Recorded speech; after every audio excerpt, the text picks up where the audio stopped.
From Studio 3 at Buzz TV, it's The Horse's Mouth with Tom McManus.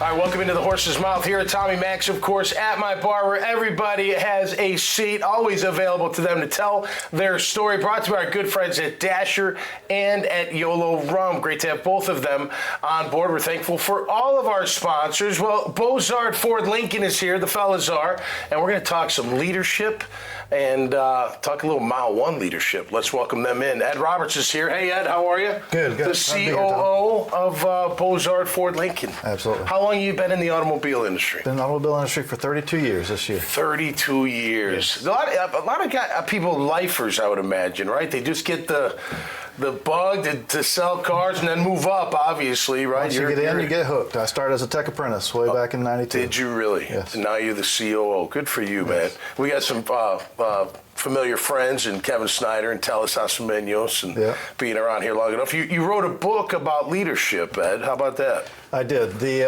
It's been a journey. My life's been a journey. I started off with very humble beginnings, and when I got in this business, in the automobile business, I was homeless, looking for an opportunity. Wow. And have tried to develop myself over that time frame.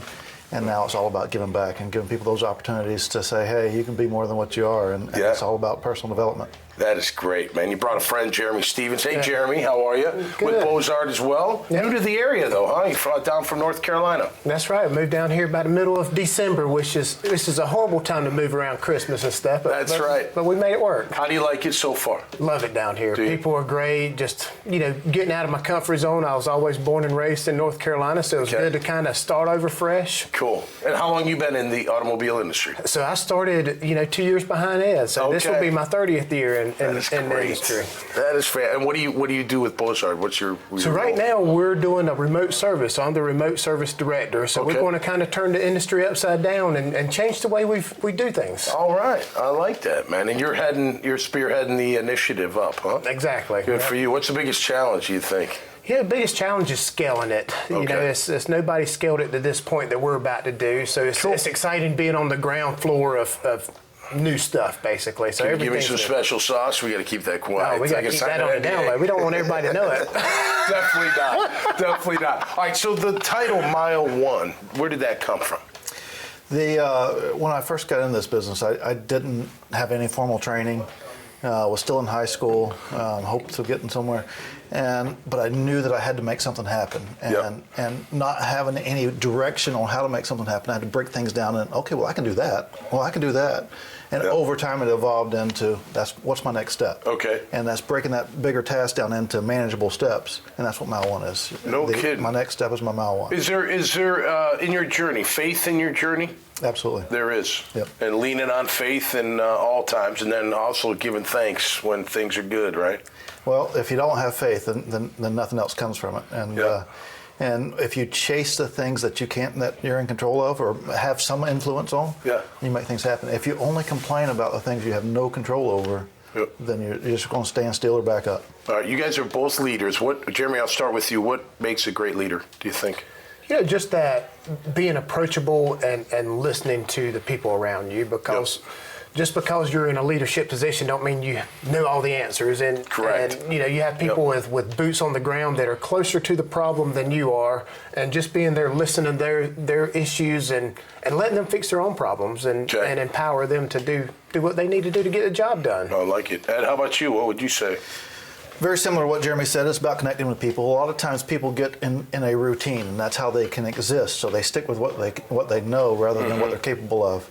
And it's connecting with them, learning what they're capable of, and taking them down a path that allows them to be more than they ever thought they could be. Yeah, but as long as it's got to be genuine. It can't be an act. Yeah, absolutely. The acts don't work. It's you are who you are. You walk the walk. You talk the talk. You live the life, right? Exactly. Yeah, especially when no one's looking. Exactly. That's the key. That's the key. All right, Ed, where can people find your book, man? You can find it on Amazon. You can also find it on my website. Amazon's the easiest place to get it. At mile1leadership.com. It's also there. It's an easy read. It's 14 chapters, and the longest chapter is about 7 minutes. I tell people all the time, if you read one chapter and get something out of it, read another. If you read a chapter and don't get anything out of it, pass it along. Leadership isn't for everybody. During the lowest of the lows when you're homeless, what what were you thinking about? Like, how am I gonna change this? I mean, was it more of that, like looking in the mirror? I mean, I don't know your story prior to that, but how did you get to like, all right, man, I'm changing my trajectory here? I'll give you a quick element of that. I'm self-inflicted homeless. I left a home because it was very drug infested and prostitution and crime and all that stuff. And in order to find a different world, I had to leave it. Okay. And so leaving it, says, there's something different out here and I'm going to find it. Didn't know what it was going to be, and it just happened to be landing in the automobile industry. But I'd like to think that with any kind of persistence, whatever it would have been, we could have made something happen. Good for you, man. Great to have you guys both on the show. Appreciate it. Enjoy Jacksonville, man. I came here from Chicago, Boston, but never left. I've never left. Hopefully you do the same. All right, guys, all the best. Best of luck with the book as well. Make sure you check out their profiles in this conversation and many others at the dailynewsnetwork.com website. You always hear great stories right here at the bar. So until next time, stay safe out there and be cool. We'll see you right here on The Horse's Mouth. Cheers. Cheers. Good job. The coach should be going to bed at night thinking about the athlete and how they're going to help that athlete improve. They shouldn't be worrying about how am I going to quantify their improvement, or am I going to have to keep up with all this information? Those things that are kind of background to the coach focusing there on the athlete. And so what Dasher does is it takes all those side things away, allowing the coach to focus then on the athlete.